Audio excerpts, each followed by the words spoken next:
is an incredibly unique country, and nothing is more uniquely Japanese than Shinto, the country's indigenous religion. Like many ancient religions, Shinto is polytheistic. Despite the uncountable number of gods, one stands out as particularly special. Amaterasu Omikami, the goddess of the sun, is widely regarded as the most important god, or kami, in all of Shinto. Angered by the destructive behavior of her younger brother / the god of storms, Susanoo no Mikoto, Amaterasu retreated into a cave called Umano Awato, plunging the earth into eternal darkness. Concerned for the welfare of their world, the kami made many attempts to draw Amaterasu outside again, finally succeeding when the goddess of revelry, Ame no Uzume, performed a provocative dance that caused the rest of the kami to erupt in laughter. The sound of their joy outside confused Amaterasu, who believed the world to be in despair due to her absence. With some more lighthearted trickery, Amaterasu left the cave, bathing the earth in light again. This myth is one of the many demonstrations of the importance of nature and the humanity of kami in Shinto. Their reach is omnipresent yet approachable, much like the tens of thousands of shrines all over Japan. I've had a fascination with Shinto for about 10 years now, initially brought on by my childhood love for the manga and anime series Noragami, which follows the struggles of a fictional minor kami trying to build his own shrine.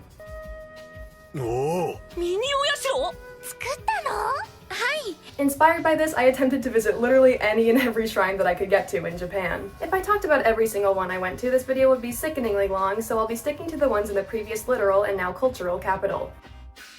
Kyoto is a great city for shrines since it has such a deep, long-running history. It's big but not too big, urban and developed, not overly polluted, framed by mountains, shrouded in nature despite its size and population. Plus, the combination of Shinto and Kyoto is so very based in ancient history that they almost feel inextricably linked, despite Kyoto having more Buddhist temples than Shinto shrines. These are the Shinto shrines of Kyoto.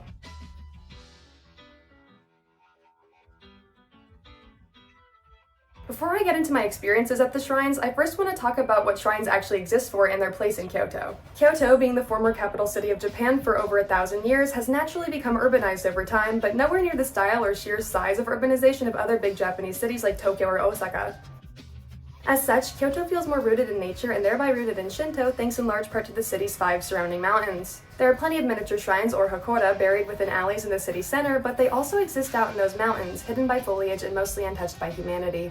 Fushimi Inari Taisha is a mix of both environments, although certainly not a hakora. This shrine, dedicated to Inari Okami, the goddess of foxes and agriculture, is widely expansive as its trails wind up the mountain named after its kami. Like other popular shrines, Fushimi Inari Taisha is crawling with clueless meanderers, which can take away from the spirituality of the space. However, walking up Mount Inari under thousands of torii is an undeniably religious experience regardless of whoever's there. The further up you go, the less people there are, and the more proud of yourself you feel. The mountain teems with life of all kinds, bugs, birds, even cats. I imagine even people unfamiliar with Shinto have to feel moved by the majesty of this mountain and all that reside on it, including the shrine itself. According to a 1998 book, which may or may not be correct since it's so old, Fushimi Inari Taisha had some of its structures relocated in the year 816 by the famous monk Kukai, whose poem Iroha just so happens to be the inspiration for the song playing in the background right now. Fushimi Inari Taisha was also patronized by Emperor Murakami in the early Heian period. While we're on the topic of the Heian period, let's talk about Kyoto's relationship with that time. Kyoto actually used to be called Heian-kyo, or Peaceful Capital, and that's where the name for that range of history comes from. Modeled after Chinese Tang Dynasty city planning, Heian-kyo was designed around the now former imperial palace with numbered streets leading up to it.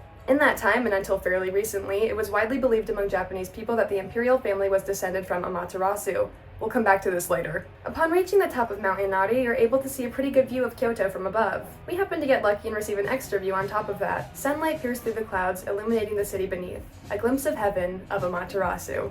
Some shrines are open 24 hours a day, while others have regular business hours. I arrived at Matsunoo Taisha early, only half an hour after the shrine opened to the public. I wasn't allowed to record it, but I had an opportunity to see the priests and shrine maidens inside the main building. At first it seemed kinda serious, but I soon overheard the girls laughing together. Matsunoo Taisha is a group of shrines for 3 separate kami. 2 of the smaller ones are in the main complex where I saw the priest and shrine maidens. The other is a bit further down the street. When I was compiling my list of shrines to visit in Kyoto, Tsukiyomi Shrine was the first on my list. Tsukiyomi no Mikoto is my favorite kami for several reasons. Not only is he related to Amaterasu and Susanoo, he's the metaphorical buffer between their big personalities and enormous influences. Tsukiyomi has always stood out to me for, ironically, his quiet nature. Tsukiyomi Shrine is small and hidden in an alley off the side of Matsunoo Taisha. I think he enjoys the privacy. As I was walking between Matsunoo Taisha to Tsukiyomi Shrine, on a day that was by all accounts supposed to be cloudy and rainy, the sun became brighter and brighter. I don't necessarily believe in any sort of higher power, but it was hard not to feel like like Amaterasu was following me. This wasn't the first time that the sun had basically screamed at me since going to shrines in Japan. At the shrine in Wano Park, the sun was so large that it seemed to engulf the buildings behind it, and then there was the moment at Fushimi Inari Taisha. These things are most definitely coincidences, but I like Amaterasu too much to say it's anything but her. On my walk back towards the center of Kyoto, I ended up going the wrong way for a bit. At least it was wrong until I stumbled upon a very tiny shrine in a very tiny alley dedicated to none other than Amaterasu. Coming here was a complete mistake, yet she had made herself known to me yet again. I already felt like she was following me before, and that feeling could only grow in a moment like that. I stopped to pray for a few minutes, since it seemed like that's what Amaterasu was looking for from me. I didn't stay at Yasaka Jinja long because there were too many people for my comfort. I still felt obligated to participate in some sort of rite, considering this is one of the bigger shrines in Kyoto and the infamous Susanoo is enshrined here. Knowing that guy, he'd probably go out of his way to make my life miserable if I didn't do anything at Yasaka Jinja. I bought an emma to wish for my friends to be happy. Definitely a more simple message than some of the other ones I saw, but I thought it was a good one. Yasaka Jinja predates the Heian period, with some stating that it was built in the year 656. As time progressed into the Heian period, the Japanese government created Nijunisha, a list of 22 shrines where Emperor Murakami regularly sent envoys to report important events to the kami. Yasaka Jinja made the list, unsurprisingly, considering the god here is so significant. Other shrines on the list that I made it to include Fushimi Inari Taisha and Matsunoo Taisha. Like Yasaka Shrine, Heian Jingu was crowded with people, but it was mostly concentrated outside of the main shrine. Unfortunately, the main worship area, the Daikokuden, was under renovation, but I still spent a decent amount of time walking around the rest of the shrine. The complex is massive, denoted by the torii so large that it loomed over me from a good distance. Here I purchased a happiness charm so I can bring this feeling of serenity with me everywhere I go. The interior area was surprisingly quiet, a fitting final resting place for the first and last emperors of the Heian period who resided here in Kyoto. I mentioned earlier that we would come back to the history of Kyoto, or Heian-kyo, so here we are. Heian Jingu was not a shrine dedicated to any kami. Instead, the gods enshrined here are the deceased emperors of the Heian period who were long considered to possess godlike qualities by being related to Amaterasu. Although the imperial family has since rescinded their own divinity, this type of shrine at Jingu was built to commemorate the death of what I can only describe as a human god. Jingu are the highest ranked in Japan's governmental ranking of Shinto shrines, making Heian Jingu an unforgettably important location. Interestingly, Heian Jingu was built as a partial reproduction of the former Heian Palace to celebrate 1100 years of Kyoto being the capital of Japan. All of this made me feel like Heian Jingu was less of a home for kami and more of a historical landmark. It seemed like everybody at Okazaki Jinja was happy to be there thanks to the adorable surroundings. This shrine is all about rabbits, a fitting animal to represent this shrine's theme of fertility. The kami enshrined here are Susanoo and his wife Kushinada Hime, for they had a total of 8 children together. I have absolutely zero interest in having children of my own, but of course I recognize the importance of children and the irony of visiting this place at the time of Japan's rapidly declining birth rate. That may have been the reason why the only people at Okazaki Jinja were fellow tourists. I was starting to get tired by the time I reached Otoyo Jinja.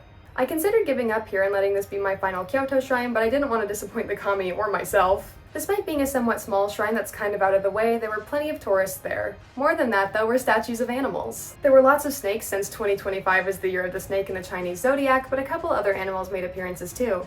The shrine was originally built for a mountain spirit of Higashiyama, but in the year 887, a woman from Kyoto's highly influential Fujiwara clan insisted that the god of healing, Tsukuna Bikuna, be enshrined here to pray for the recovery of the ill Emperor Uda. He lived for more than 10 years after that, so it seems like it worked. To get from Otoyo Jinja to Kumano Nyakuoji Jinja, I walked down a stone-laden trail called Philosopher's Path, named as such because of 2 Kyoto University professors who followed that path regularly during the 20th century. On that path, I stopped several times to admire the flora and fauna, manifestations of kami. I was the only person at Kumano Nyakuoji Jinja besides the shrine maidens who said hello to me and seemed very happy to have a visitor. I'm not entirely sure what came over me, but as soon as I closed my eyes to pray, they were filled with unshed tears. I found myself tearing up at a lot of things here in Japan, mostly in moments where long-awaited experiences were finally happening. But this shrine was relatively small, tucked away at the end of the original Philosopher's Path. None of the kami I feel strongly about are enshrined here. This is for regional deities. There really was no reason to get so emotional, but I couldn't stop it either. Maybe it was the growing sense of personal fulfillment or understanding of the kami. Maybe I was just so tired that I couldn't function normally anymore. Kumano Nyakuoji Jinja is interesting because it's one of thousands of Kumano shrines. These are specific to the Kansai region where Kyoto happens to be. The kami at these locations came to be enshrined through processes called bunrei and kanjo, in which kami are split into multiple of the same entity and spread to more than one shrine to make themselves accessible to more people. I'm glad I was able to connect with the Kyoto area specific gods. Perhaps that's why I was moved to tears. The kami strongly associated with this place were close by.